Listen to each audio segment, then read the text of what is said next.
we could have some protesters. So I will tell you to my protester friends, just please be respectful and let everybody else here. There's a time and place where we can have you protest outside or anywhere else, but in here, we want to talk about the fact that we have a country to save. So it has been a whirlwind of a year. I announced I was running for president a year ago. We had 14 people in the race. I defeated a dozen of the fellas. I just have one more fella I gotta catch up to.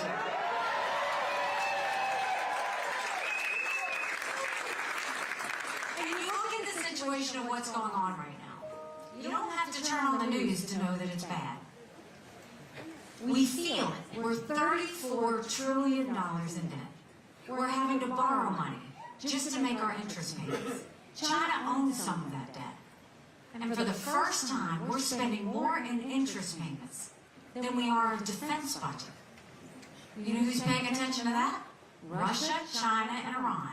It's a national security issue. And the problem is, Nikki Haley, there's nothing civilized about genocide!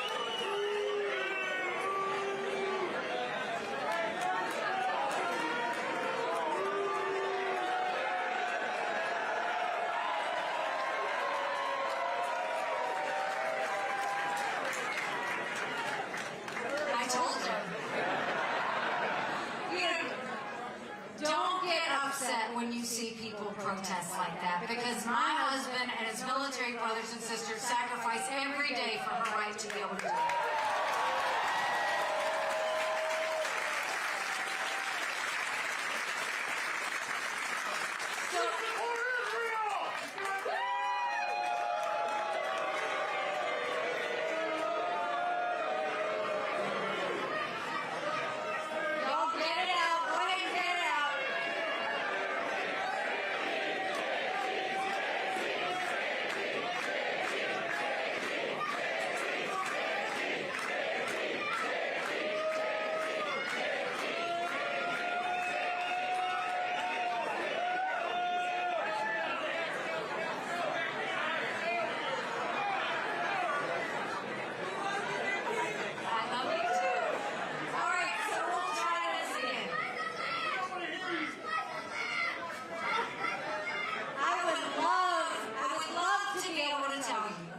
That $34 trillion in debt is Joe Biden's fault. But I've always spoken in hard truths, and I'm going to do that with you today. Donald Trump and our Republicans are responsible for that too. You go back and look at that $2.2 trillion COVID stimulus bill that they passed with no accountability. They expanded welfare that's now left us with 80 million Americans on Medicaid, 42 million Americans on food stamps. That's a third of our country. And did Republicans try to make it right? Nope. They doubled down and opened up pet projects and earmarks for the first time in 10 years, passing through 7,000 of them last year. In the 2024 appropriations budget, Republicans put in $7.4 billion worth of pet projects.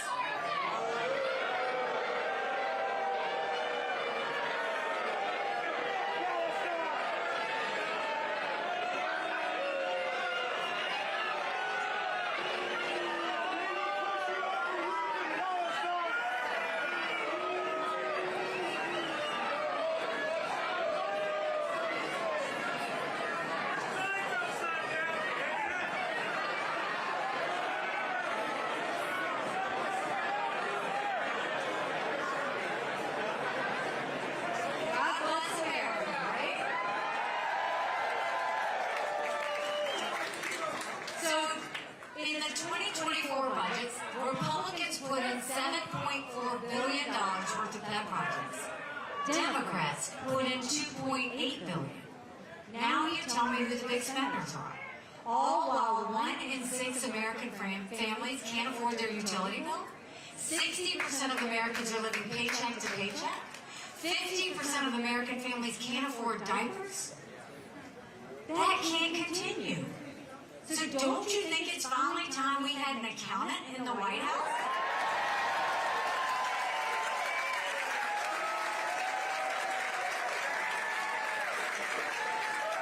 So how do we fix it? We start by calling back the $100 billion of unspent COVID dollars that are still sitting out there. Instead of 87,000 IRS agents going after middle America, let's go after the hundreds of billions of dollars of COVID fraud. 1 out of every $7 is that fraud.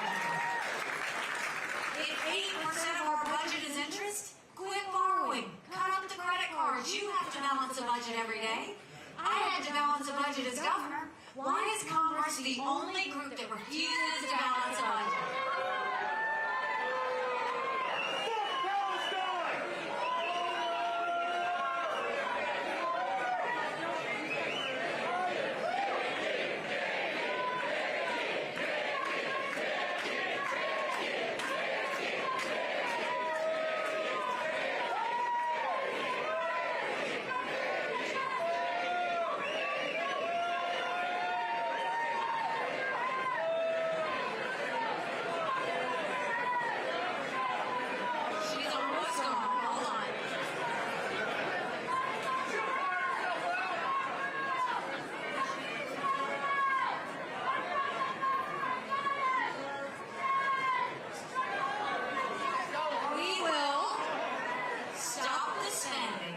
Stop the borrowing, eliminate the earmarks, and I will veto any spending bill that doesn't take us back to pre-COVID levels. That will save us children. And then we'll take as many federal programs as we can and send them down to the state level. That will dramatically reduce the size of the federal government, but it will empower people on the ground. Think education, think healthcare, think welfare, think mental health. We cut the strings and send that down to the states. It's better if the people in the states make the decisions about those resources than some Washington bureaucrats. And then we want to open up the middle class. We're going to cut taxes on the middle class and simplify the brackets. We want to eliminate the federal gas and diesel tax in this country. And we want to make small business tax cuts permanent. Small businesses are the heartbeat of our economy. If small businesses are the heartbeat of our economy, we need to start acting like it. But speaking of Congress, they have one job. One job. And that's to give us a budget on time. I don't know if you turned on the news this week, but they didn't do it again. Do you know Congress has only given us a budget on time 4 times in 40 years? 4 times in 40 years. You know what I'm going to do about that? You don't give us a budget on time, you don't get paid. Here.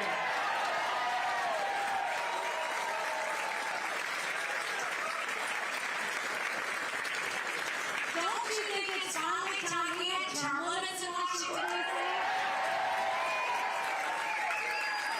Don't you think we need to have mental competency tests for anyone over the age of 75?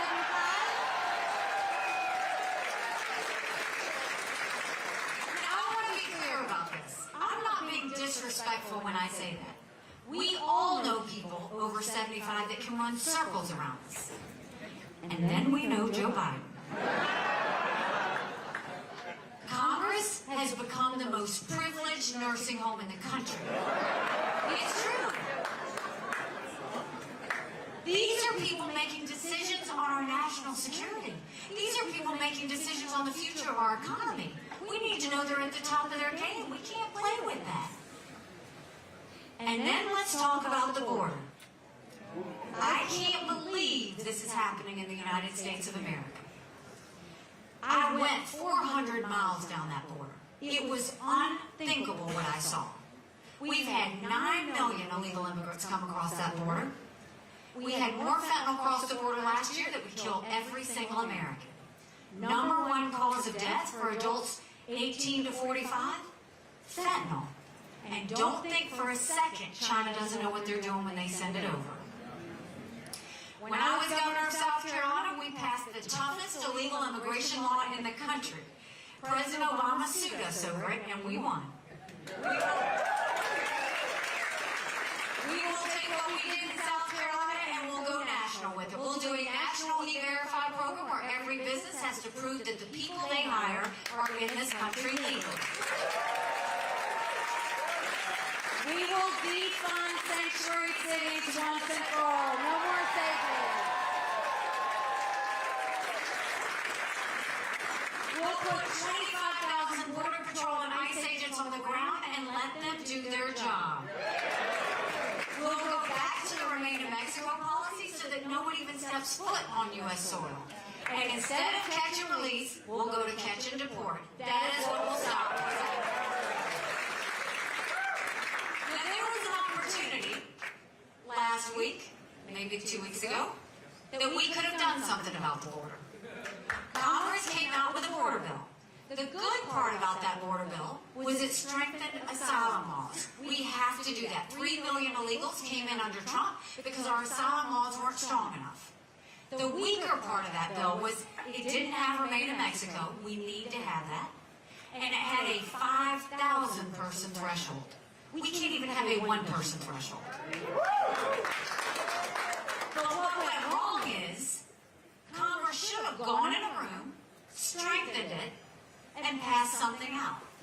But Donald Trump went and told the Republicans, don't pass anything until after the general election because it would hurt him. We can't wait one more day for a strong border bill to pass.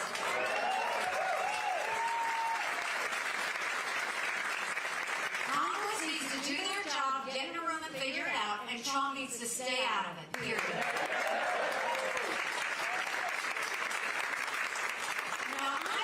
In Virginia, y'all have had a lot of conversations about abortion and pro-life issues. And I'm just going to be honest with you. I don't think the fellas know how to talk about it. The issue of pro-life and pro-choice is incredibly personal to every woman and every man. And it needs to be treated with that kind of respect. But I'm going to go back and take you to how we got to this point. Prior to 1973, we had 46 state laws on abortion.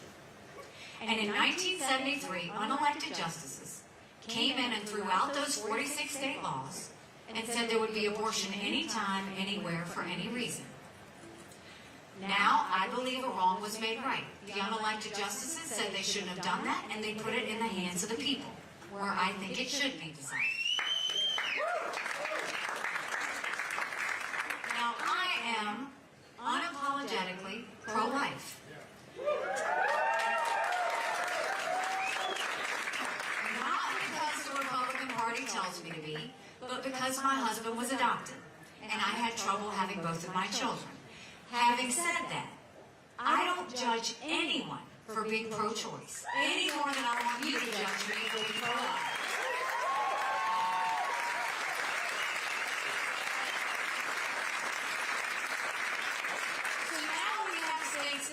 Some states have decided to be more pro-life. I welcome that.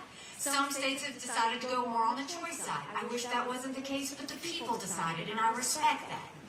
The issue that's at hand is should there be a federal law? And what I will tell you is no one has told you the truth about what is required to get a federal law. And I'm going to tell you that truth.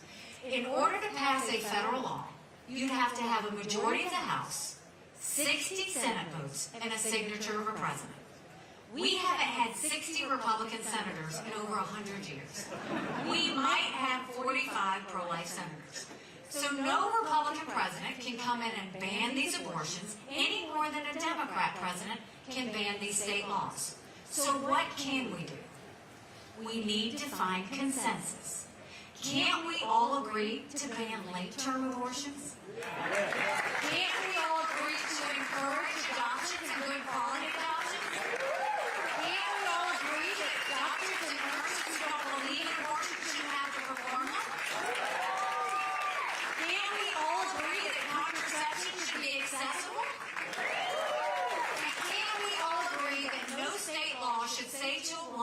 gotten an abortion, that she's going to jail or she's getting the death penalty. Can't we start?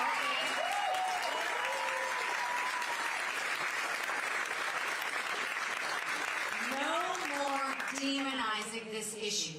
We have to humanize it. When I was in college, I had a roommate who was raped. I wouldn't wish on anyone to go through what she went through wondering if she was pregnant. Everybody has a story.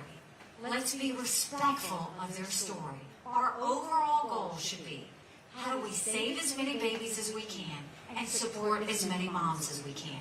That's what winning looks like.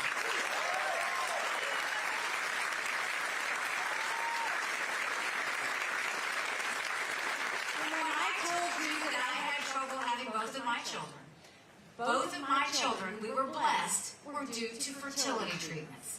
We need to make sure that every state in the country allows these parents their access to IVF.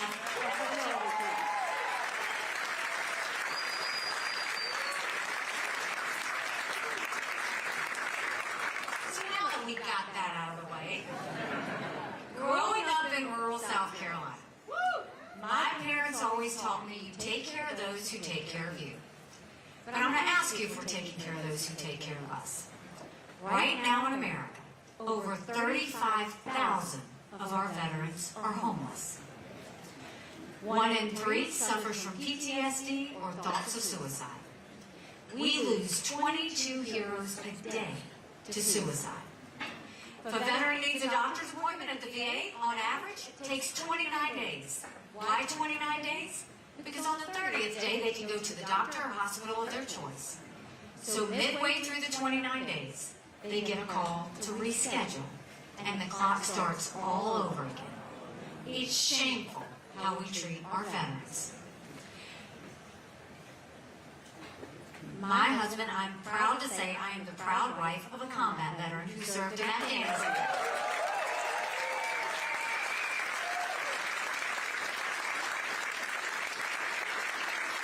When Michael came home to us, that was a lot of prayers answered.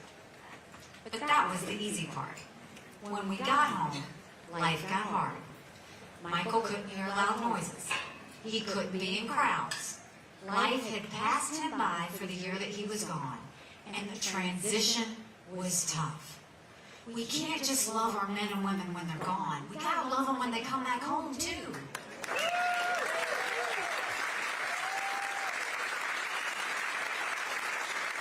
We need to do more than just the 2-week transition. We need to take care of them for the long haul. That's why we need to have telehealth so we can get them the mental health care they need right when they need it. Let's let them go to the doctor or hospital of their choice. They've earned that right. And I think the best way we deal with VA health care, I think every member of Congress should have to get their health care from the VA. You watch how fast I get through. It'll be the best health care you've ever seen, guaranteed that promise. And speaking of the military, let's talk about national security. The world is on fire, literally. We've got a war in Europe. Fuck you!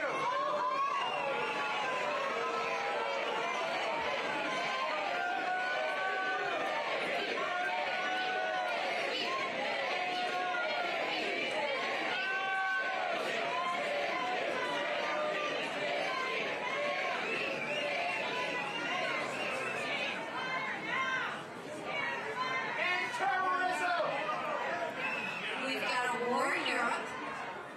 We've got a war in the Middle East. We've got North Korea testing intercontinental ballistic missiles capable of hitting the U.S. We've got China doing cyber attacks on our infrastructure. And we've got Russia blinding satellites, so we can't see anything that they're doing. But make no mistake, none of that would have happened had we not had that debacle in Afghanistan.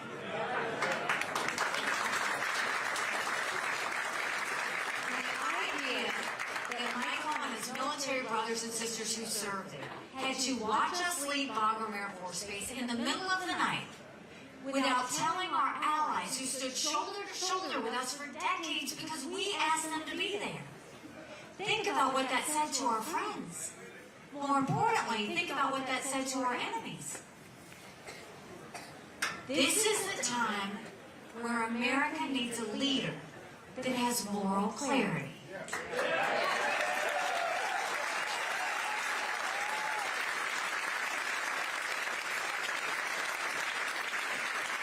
A leader that knows the difference between good and bad, right and wrong. We need to make sure that we know that America can never be so arrogant to think we don't need friends. After 9/11, we needed a lot of friends. And you've got...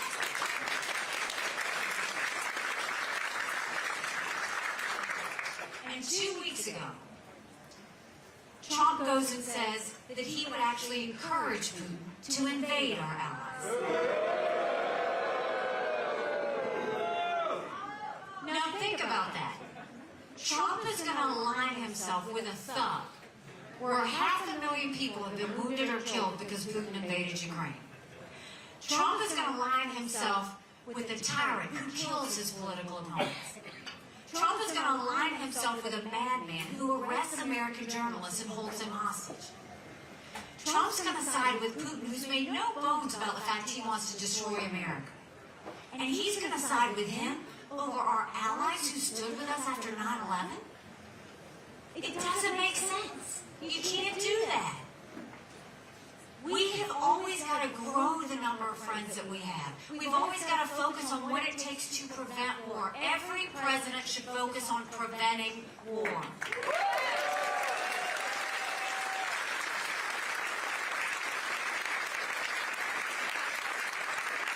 And now you've got Trump and you've got members of Congress lying to you, telling you that you have to choose between Ukraine and Israel or securing the border. That is so far from the truth. Securing the border is priority number one. But preventing war by understanding that Putin has said once he takes Ukraine, Poland and the Baltics are next. Those are NATO countries. That puts America at war. To understand that Iran is spreading terrorism and they say death to Israel, death to America. If we supported Ukraine and Israel, that's only 5% of our defense.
Ukraine and Israel and secured the border, that's less than 20% of Biden's grain subsidies. Don't let them lie to you like that. A president and Congress are supposed to focus on preventing war. A president and Congress are supposed to focus on protecting Americans. That's their job, not for us to decide which protection we want. So we have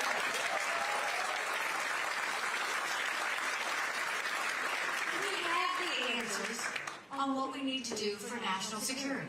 We have the answers on what we need to do for domestic policy. Now we have to talk about the politics of it all and what you're going to do on Tuesday. This is the difference between do we want more of the same or do we want to go in a new direction. More of the same is not just Joe Biden, more of the same is Donald Trump. And 70% of Americans have said they don't want Joe Biden or Donald Trump.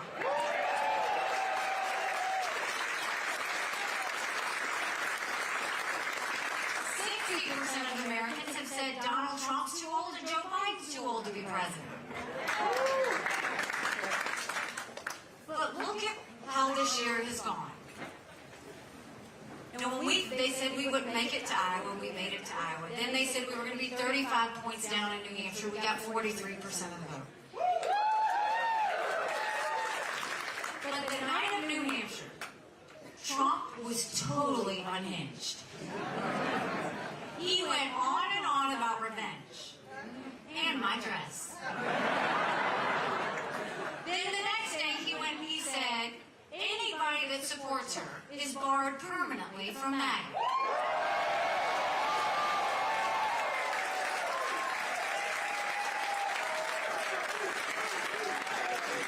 Now think about that. We had a little fun with that. So we sold these t-shirts that said barred permanently. We sold over 25,000 t-shirts. But think about that. A presidential candidate should be trying to bring people into the fold, not pushing people out of his club. And then the next day he goes and tries to get the RNC to name him the presumptive nominee. We don't anoint kings in America. We have elections.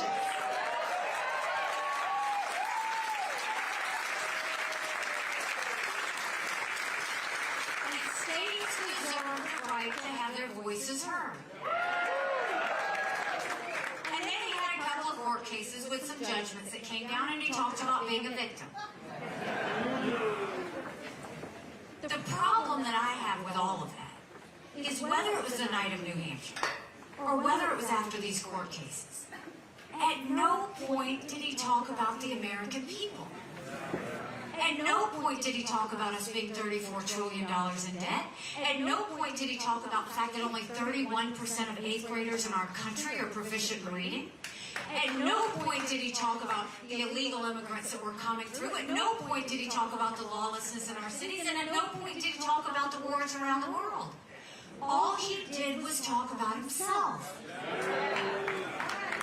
And what's happening right now is not about him, it's about the American people.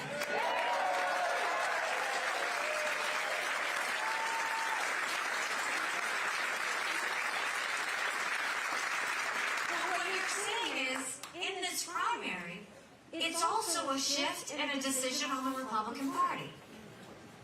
Because you look at the fact that the Republican Party I want is one that's focused on fiscal discipline and small government and paying down debt. But you look at Donald Trump, he never talks about fiscal discipline. He actually grew government. He put us $8 trillion in debt in just 4 years. He loves to say that was COVID. That was less than 20% of it. And what did the Republicans do? They went along with it and started this spending on all these pet projects and earmarks. That's the part that has to stop. But what else does he take with the Republican Party? I want to have a country where we're focused on peace through strength.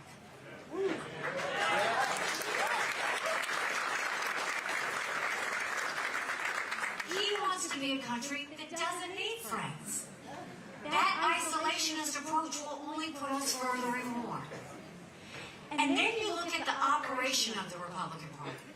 The RNC is always focused on winning seats up and down the ticket. But now he's taken the RNC before the primary, put his daughter-in-law at the head of it, has his campaign manager running it. They've now said it's not going to be about any other races, just about Donald Trump. And he's taken $60 million of his own campaign contributions to pay his personal court fees. And now, the RNC is going to become his legal slush fund. Now, if you look, I was in Michigan earlier this week. Michigan used to be a bright spot. Back in 2012, I was there and we were celebrating all of Michigan's wins. They had won seats up and down the ticket. They had passed right to work. It was a great day in Michigan. Ever since Donald Trump became president, they lost the governor's mansion. They lost the state house. They lost the state senate. When I left Michigan, I went to Minnesota. The exact same story. Then I went to Colorado. Colorado Colorado, no Republican has gotten over 45% statewide since Donald Trump became president. Look at Virginia. The problem is, everything Donald Trump touches is chaos. And we can't be a country in disarray and roll off here and go through 4 more years of chaos.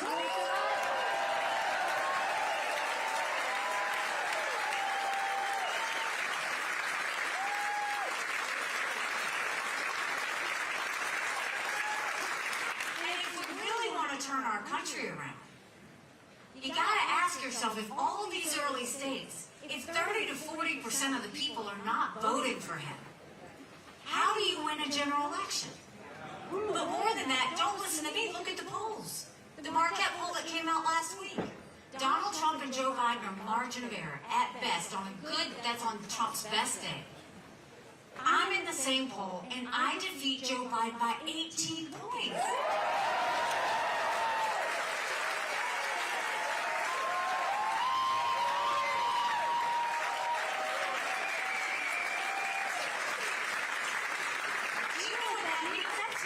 Presidency, that's House, that's Senate, that's governorship, that changes the whole structure of what our country is doing.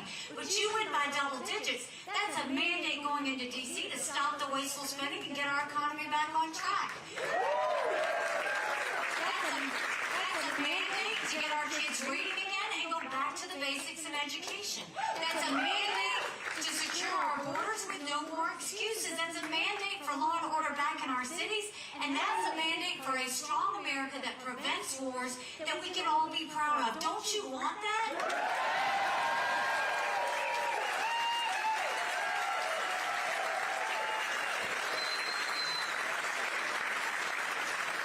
Because we could have that. But in order to have that, it takes a lot of courage. Courage for me to run, and courage for every one of you to know. Don't complain about what happens in a general election if you don't vote in this primary. It matters.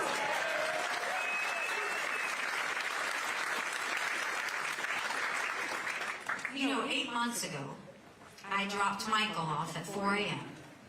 for another year-long deployment. And I watched him and 230 soldiers pick up their 2 duffel bags of belongings to go to a country they've never been, all in the name of protecting America. They're willing to sacrifice their lives and their families because they still believe in this amazing experiment that is America. So if they're willing to sacrifice for us there, shouldn't we be willing to fight for America here?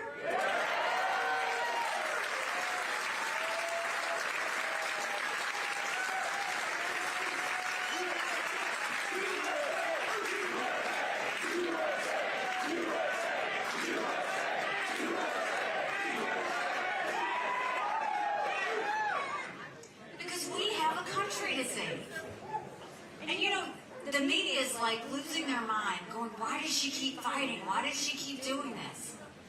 And the honest answer is, I'm doing this for my kids, and for your kids and your grandkids. Because the truth is, look at what the younger generation has been through. I'm seeing a lot of them here. They went through COVID, which was traumatic. They don't know what this $34 trillion in debt means to them and what they're going to have to be responsible for. They're worried about getting a job. They're worried about making ends meet. They don't think they're ever going to be able to own a home. And then they wonder if war's going to break out. And if that wasn't enough, it's all under this tent of anger and division.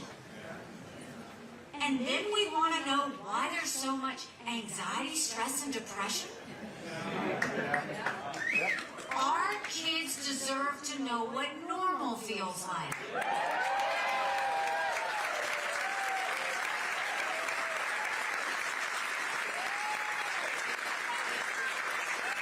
It's not normal under Joe Biden to allow millions of illegal immigrants to come in and not stop them. It's not normal for Joe Biden to worry more about gender pronouns than whether our kids can actually read them.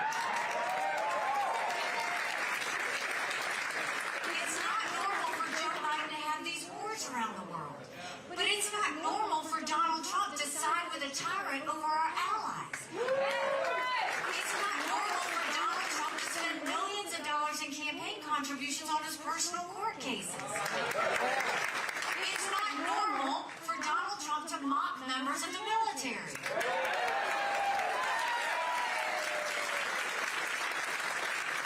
It's not normal for Joe Biden to be calling his opponents fascists and Donald Trump to be calling his opponents vermin. None of that is normal. I want to get us to a place. Can you imagine a country where we could sit down at the dinner table and not have a political fight? Can you imagine a country where we can go to work and say what we think and not worry about being demoted? Can you imagine a country where we can strongly disagree but not hate each other?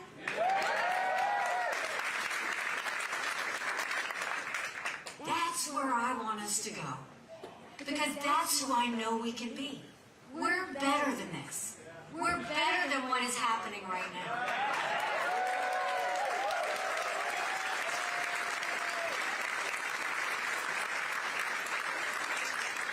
When I announced that I was running, they asked me what my motivations were for doing this. And I said, you know, my parents came here 50 years ago to an America that was strong and proud and full of opportunities. I want them to know that country again.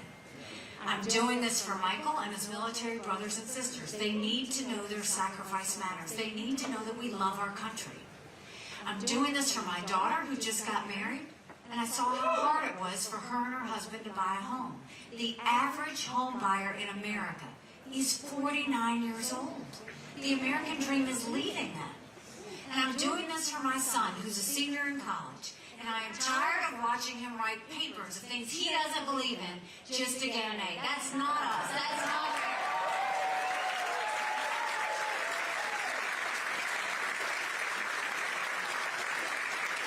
And for the first time, 81% of Americans don't think their kids are going to live as good of a life as we did. We can't be okay with that. I'm not okay with that. We do have a country to save. But this is where it comes down to you. Tuesday is election day. This is the chance for you to be heard. So I want every one of you to go vote and take 10 people with you.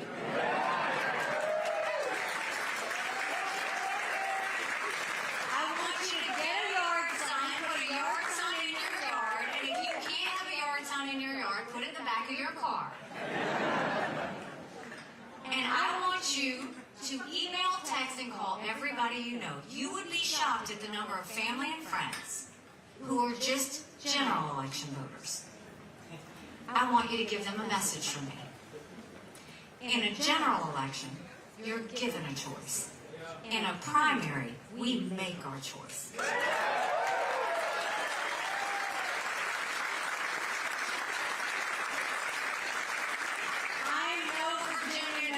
Use the power of her voice. I know you guys can get out there. We have a country to save, so I want everybody to get out and vote. And this is my promise to you. If you will join us in this movement, you will join us in this fight, I'll take the pain. I'll take the cuts. I'll take the bruises. I've done it up until now. Because I think all good things don't come easy. And I think that to get to a blessing, sometimes you have to go through the pain.